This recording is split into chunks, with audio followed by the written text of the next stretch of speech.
شادی شدہ زندگی میں مرد کی زندگی کے کئی کام ہوتے ہیں، مثلاً رزق حلال کمانا، حقوق العباد کو پورا کرنا، حقوق اللہ کو پورا کرنا، اشاعت دین کے لیے محنت کرنا، دین کا علم حاصل کرنا۔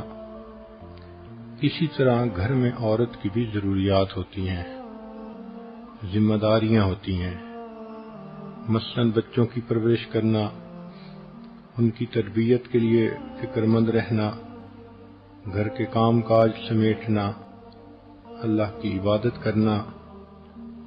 تو مرد کی اپنی ذمہ داریاں ہیں، عورت کی اپنی ذمہ داریاں ہیں۔ ان ذمہ داریوں کو نبھاتے ہوئے انسان کی کچھ جسمانی ضروریات ہوتی ہیں۔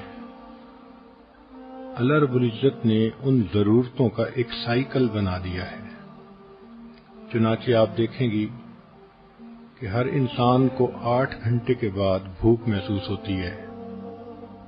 کہتے ہیں کہ دنیا میں سب سے صحیح ٹائم دینے والی گھڑی پیٹ کی گھڑی ہوتی ہے۔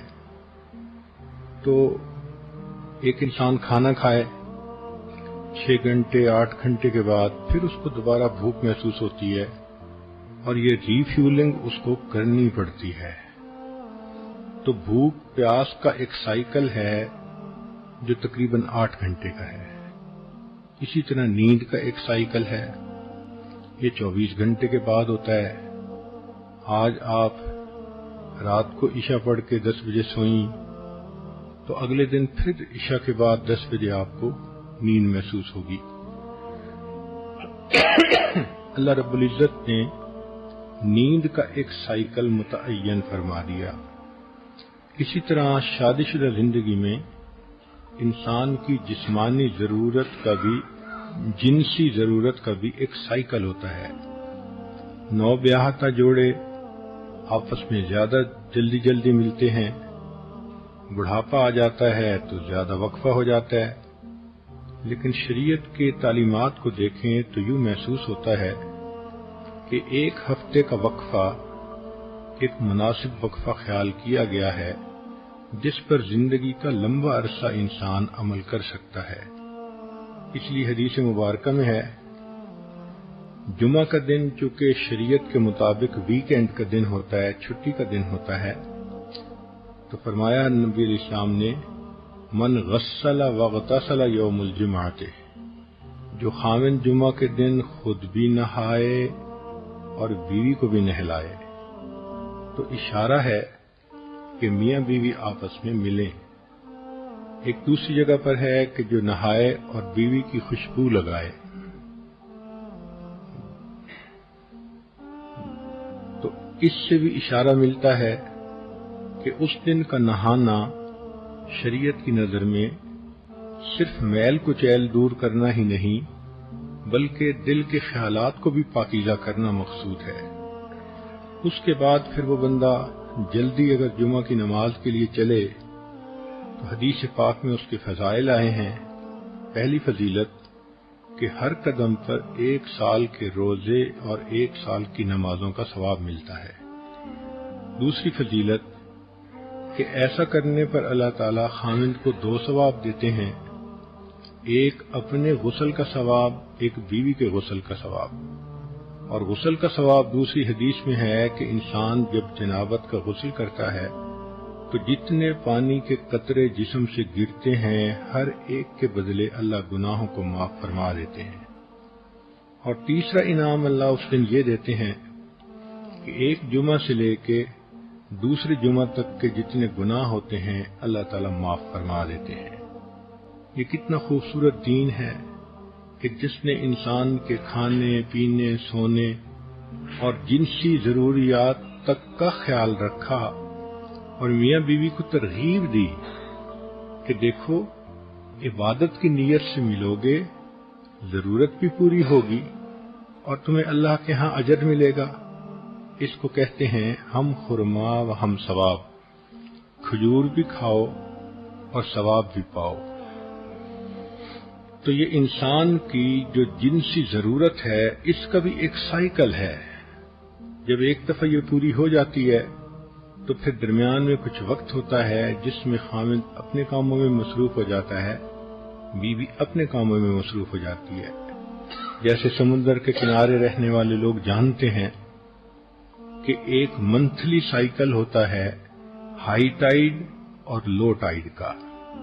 13، 14، 15 جب چاند کی تاریخ ہوتی ہے تو لہریں 10-10 فٹ اوپر اچھل اچھل کر آتی ہیں، اور جب پہلی تاریخ ہوتی ہے تو بالکل کام اینڈ کوائٹ ہوتا ہے۔ یہی انسان کی جنسی ضرورت کا معاملہ کہ عام طور پر جب انسان کی ضرورت پوری ہوتی ہے تو پھر لو ٹائیڈ کا وقت رہتا ہے، مگر کچھ وقفہ گزرنے کے بعد دوبارہ یہ ہائی ٹائیڈ ہو جاتی ہے۔ اس میں بھی اللہ کی ایک حکمت ہے کہ اگر ہر وقت میاں بیوی پر ہائی ٹائیڈ کی کنڈیشن رہتی تو مرد تو پھر گھر میں ہی پڑے رہتے، عورتوں کے طواف میں ہی مشغول رہتے، نہ کوئی کاروبار کر سکتا، نہ کوئی فیکٹری چلا سکتا۔ عورتوں کا بھی معاملہ اسی طرح کہ وہ بھی بچوں سے لاپرواہ ہوتی، ہر وقت خاوند کی بغل میں گھسی رہتی۔ تو اللہ رب العزت نے کتنی خوبصورت زندگی دی ہے کہ جس میں ہر چیز کا خیال رکھا گیا، تو وقفے سے صحت بھی برقرار، اور پھر وقفے سے ملنے سے محبت کا احساس بھی زیادہ ہوتا ہے۔ اس کے علاوہ بھی انسان کو ضرورت پیش آ سکتی ہے، انسان ہے، صرف ایک ہفتے ہی کا تو مسئلہ نہیں لکھا شریعت نے، اجازت تو ہر وقت دی ہے۔ چنانچہ شریعت نے کہا کہ مرد اگر باہر پھر رہا ہو اور اس کی نظر کسی غیر محرم پر پھرے اور اس کے دل میں اس کا خیال آ جائے تو نبی اسلام نے فرمایا کہ اس کو چاہیے کہ گھر آئے اور اپنی بیوی سے مل لے، جو کچھ اس عورت کے پاس تھا وہی کچھ گھر میں بیوی کے پاس ہوگا۔ کتنی خوبصورت تعلیمات ہیں کہ جو کچھ تم باہر ڈھونڈتے ہو جب تمہیں گھر میں ملتا ہے تو پھر گناہ کرنے کی کیا ضرورت ہے۔ اسی طرح نبی علیہ السلام کی سنت مبارکہ ہے، جب آپ سفر پہ تشریف لے جانے لگتے تھے تو اپنے اہل خانہ سے ملاپ کرتے تھے۔ حدیث پاک میں ہے کہ حجۃ الوداع کے موقع پر نبی اسلام نے احرام باندھنا تھا تو جتنی ازواج مطہرات ساتھ تھیں اللہ کے حبیب صلی اللہ علیہ وسلم نے سب کے ساتھ وقت گزارا۔ اسی طرح سفر سے واپس آئیں تو بھی بیوی سے ملنا سنت ہے۔ کئی مرتبہ انسان کو کوئی خوشی ملتی ہے تو وہ اپنی بیوی سے قریب ہوتا ہے، بیوی کو کوئی پریشانی ہوتی ہے تو وہ خاوند کا قرب چاہتی ہے۔ تو انسانی طبائع ہیں، شریعت نے سمجھا دیا کہ دیکھو ایک عام سائیکل کی جو مقدار ہے وہ 1 ہفتہ ہے، اب اپنی زندگی کی ضرورتوں کو دیکھتے ہوئے اس سے کم عرصے میں بھی مل سکتے ہو، اس سے زیادہ عرصے میں بھی مل سکتے ہو۔ لا الہ الا اللہ، لا الہ الا اللہ، لا الہ الا اللہ، لا الہ الا اللہ، لا الہ الا اللہ۔